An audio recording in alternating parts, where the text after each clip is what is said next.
السلام علیکم ورحمۃ اللہ وبرکاتہ۔ آج ہم انشاءاللہ عز و جل وہ حدیث پڑھیں گے کہ جس میں ہر ماہ عورتوں کے مخصوص ایام ہوتے ہیں، تو ان میں وہ صرف روزے کی قضا کریں گی، نمازیں قضا نہیں کریں گے۔ یہ حدیث بات فرمائے۔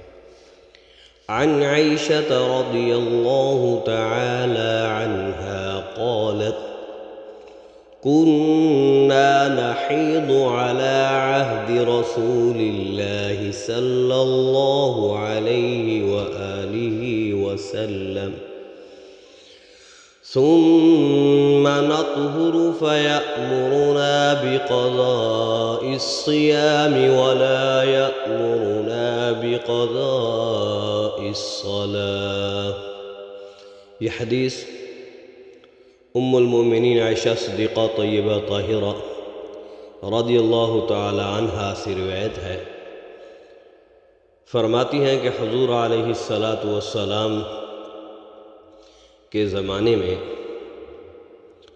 ہمیں مخصوص ایام یعنی حیض آتا تھا، تو پھر جب وہ 7 دن یا 8 دن گزر جاتے، زیادہ سے زیادہ 10 دن ہیں، تو پھر پاک ہو جاتے تو آپ ہمیں روزے قضا کرنے کا حکم دیتے۔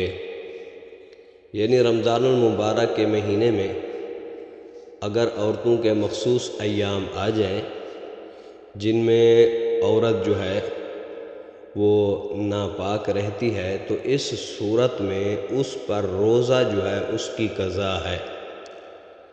اور آگے فرمایا نماز کی جو قضا ہوتی اس کا ہمیں حکم نہیں دیتے تھے، کیونکہ نمازیں کافی ساری جمع ہو جاتی ہیں جس سے عورت پریشان ہوتی ہے، تو اس لیے یہ عورتوں کے لیے جائز ہے کہ وہ مخصوص دنوں کی جو نمازیں ہیں ان پر اللہ تعالیٰ کی طرف سے معافی ہے، لیکن روزے جو ہیں وہ 6، 7، 8 یا 9، 10 بنتے ہیں، تو وہ یہ روزے رکھیں گی۔